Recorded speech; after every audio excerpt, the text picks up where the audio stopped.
ناظرین آداب، میں ہوں عاطف عمران۔ مولانا آزاد نیشنل اردو یونیورسٹی کے اس تعلیمی خبرنامے میں آپ کا استقبال ہے۔ آئیے نظر ڈالتے ہیں آج کی سرخیوں پر۔ عالمی ماہرین تعلیم کی ہندوستان سے اپیل، بی ایل ایڈ پروگرام نہ کریں ختم۔ امریکہ میں نیا رنگ دریافت، انسانی نظر سے باہر کی ایک حیرت انگیز دنیا۔ اور اب روڈ سیفٹی کا مضمون بھی نصاب کا حصہ، طلبہ کو سکھائے جائیں گے ٹریفک کے اصول۔ اور اب خبروں کی تفصیل۔ دنیا کی مشہور یونیورسٹیوں کے ماہرین تعلیم نے ہندوستان کے وزیر تعلیم دھرمیندر پردھان سے اپیل کی ہے کہ وہ bachelor of elementary education program کو بند نہ کریں۔ یہ پروگرام تقریباً 30 سال پہلے دہلی یونیورسٹی میں شروع ہوا تھا اور اب حکومت اسے 2026-27 سے national council for teacher education کے نئے ڈرافٹ ریگولیشنز کے تحت انٹیگریٹڈ ٹیچر ایجوکیشن پروگرام سے تبدیل کر رہی ہے۔ کیمبرج، اسٹینفورڈ اور وسکونسن جیسی یونیورسٹیوں کے 15 ماہرین نے ایک خط میں اسے نقصان دہ قدم قرار دیا ہے۔ ان ماہرین کے مطابق بی ایل ایڈ ایک اعلیٰ معیار کا تعلیمی ماڈل ہے جو طلبہ کو معیاری تربیت فراہم کرتا ہے۔ انہوں نے حکومت سے اپیل کی ہے کہ وہ اس فیصلے پر نظر ثانی کرے، کیونکہ تعلیمی اصلاحات کا مطلب بہتر چیزوں کو ختم کرنا نہیں بلکہ ان میں مزید بہتری لانا ہے۔ امریکہ میں سائنسدانوں نے ایک نیا رنگ دریافت کیا ہے جو آج سے پہلے کسی انسان نے نہیں دیکھا تھا۔ اس نئے رنگ کا نام اولو رکھا گیا ہے، جو نیلے اور سبز رنگ سے مل کر بنتا ہے، لیکن یہ عام رنگوں سے بالکل مختلف ہے۔ یہ رنگ انسانی آنکھ کی پہنچ سے باہر ہے۔ اب تک صرف 5 لوگوں نے ایک خاص تجربے کے ذریعے اس رنگ کا مشاہدہ کیا۔ سائنسدانوں نے لیزر ٹیکنالوجی کی مدد سے آنکھ کے اندر موجود مخصوص خلیات کو متحرک کر کے یہ تجربہ ممکن بنایا۔ اس نئی ٹیکنالوجی کو OZ کہا جاتا ہے۔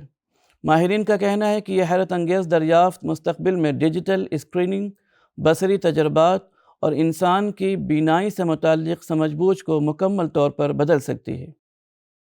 مرکزی وزیر تعلیم دھرمیندر پردھان نے NCERT کو ہدایت دی ہے کہ وہ پہلی تا 12ویں جماعت تک بچوں کے لیے عمر کے مطابق روڈ سیفٹی کے اسباق تیار کریں۔ انہوں نے کہا ہے کہ روڈ سیفٹی مضمون اب اختیاری نہیں بلکہ ہر طالب علم کے لیے لازمی ہوگا اور یہ نصاب 2025-26 سے لاگو ہوگا۔ اس اقدام سے تقریباً 25 کروڑ طلبہ فائدہ اٹھائیں گے۔ طلبہ کو ٹریفک اصولوں کے بارے میں آڈیو ویژول کے ذریعے آگاہ کیا جائے گا تاکہ وہ سڑک پر محفوظ رہنا سیکھ سکیں۔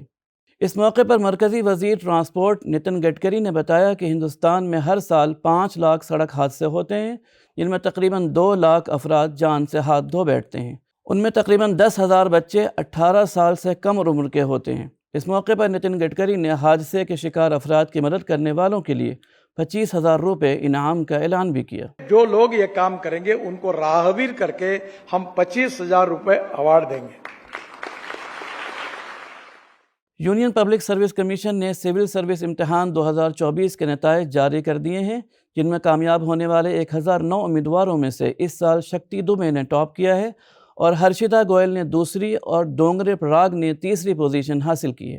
کامیاب امیدواروں میں سے 26 مسلم امیدوار بھی شامل ہیں جنہوں نے اعلیٰ رینکنگز حاصل کی، جن میں 2 مسلم امیدوار ارم چودھری اور فرخندہ قریشی ٹاپ 100 میں جگہ بنانے میں کامیاب ہوئیں۔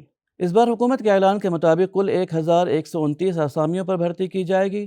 ان میں سے 180 اسامیاں Indian administrative service, 55 Indian foreign service اور 147 انڈین پولیس سروس کے لیے ہیں۔ اس کے علاوہ 605 اسامیاں سینٹرل سروس گروپ اے اور 142 اسامیاں گروپ بی سروسز کے لیے مختص کی گئی ہیں۔ کامیاب امیدواروں کے مارکس 15 دن بعد UPSC کی ویب سائٹ پر دستیاب ہوں گی۔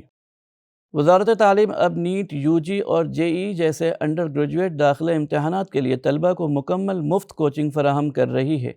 یہ سہولت ساتھی پلیٹ فارم کے ذریعے دی جا رہی ہے، جہاں لائیو کلاسز، ویڈیوز، لیکچرز اور امتحان کی تیاری کا مواد دستیاب ہے۔ 12ویں جماعت میں زیر تعلیم اور کامیاب طلبہ اس اسکیم سے فائدہ اٹھا سکتے ہیں۔ نیٹ 2025 امتحان کے لیے نیا بیچ 25 اپریل سے شروع ہو چکا ہے، جبکہ 2026 کے امتحان کی تیاری کرنے والے طلبہ بھی اس میں شامل ہو سکتے ہیں۔ ایمز کے ماہرین طلبہ کی رہنمائی کریں گے۔ یہ اسکیم 2023 میں شروع ہوئی تھی اور اب تک 11 لاکھ سے زیادہ طلبہ رجسٹر ہو چکے ہیں۔ آئیے آخر میں پھر ایک بار نظر ڈالتے ہیں آج کی سرخیوں پر۔ عالمی ماہرین تعلیم کی ہندوستان سے اپیل، بی ایل ایڈ پروگرام نہ کریں ختم۔ امریکہ میں نیا رنگ دریافت، انسانی نظر سے باہر کی ایک حیرت انگیز دنیا۔ اور اب روڈ سیفٹی کا مضمون بھی نصاب کا حصہ، طلبہ کو سکھائے جائیں گے ٹریفک کے اصول۔ آج کی خبروں میں فی الحال اتنا ہی، آئندہ بلیٹن میں آپ سے پھر ملاقات ہوگی، تب تک کے لیے دیجیے اجازت، آداب۔